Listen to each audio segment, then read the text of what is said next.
I have a belief that sort of, now that I've had this sort of transformation, that we all have Tourette's in a sense. If you look at, my definition of Tourette's is there's an uncomfortable feeling in my body. I call that the itch. And then I ticked, and that was the equivalent to a scratch. So I was scratching my itch all the time. When I was younger, it seemed to be completely involuntary. And then as I grew older, it seemed that I had more voluntary control over the tick. In my opinion, though, if you look sort of at the general public, we all have different uncomfortable feelings and cover it, whether it be cigarettes or sex or talking could even be it. Or rolling over in bed. Or rolling over in bed, whatever it might be. But when someone goes to the refrigerator to cover a bad feeling, we don't call that a medical condition in the same way of somebody barking like a dog or ticking the N-word. I'm just curious of your thoughts on we all have Tourette's. Well, I certainly have my idiosyncrasies, and I actually worked hard to allow free expression. I believe that, I have different parts of my brain, different associations with my brain. There are times when I see one type of thing better. Others, if I'm playing music, there are other sort of things that I process, it appears. Maybe all my own story, but I've developed quite a vivid story and repertoire to be able to solve problems. And I do different things. Some of them involve at times singing, shouting, yelling. I have a whole bunch. I always make up words, sounds.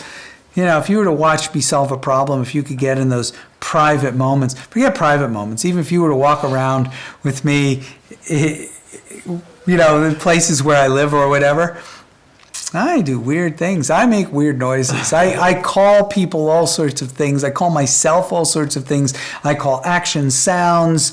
I'll hear a sound. I'll respond to the sound as I'm working out things in my mind.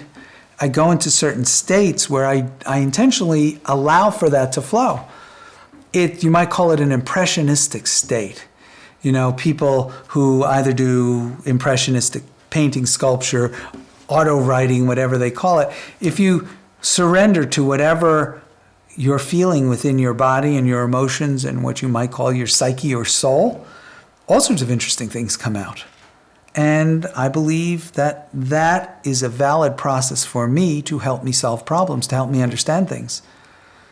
Do I do it all the time? Do I do all sorts of subconscious tics? I do. I certainly do. Do I walk strangely? I walk very strangely. Many things that I do. People who crack their knuckles, is that a tic? They feel this thing. That I had friends who used to really go into detailed cracking, then they do the sideways thing, and people would be going, ah, and then we go, they say, oh, I can't. I feel like I have to crack it, otherwise it can't move. They feel that way. So what's your, this maybe would have been a good question for the very beginning of what's your definition of Tourette's then, from what you understand?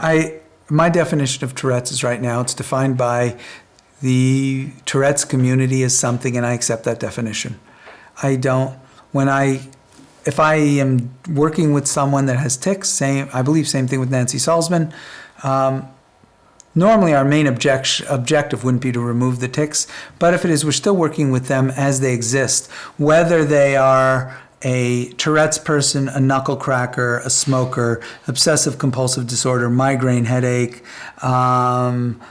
gosh, I don't feel well when I smell, ginger snaps, whatever that stimulus response is, So we look at it that way. And some of those constellations of stimulus response, people label as Tourette's, the experts label as Tourette's.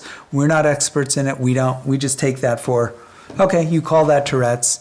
Someone comes to us and says, well, I want to remove tics, okay.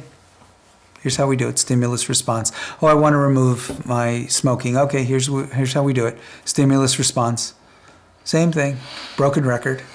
Broken record.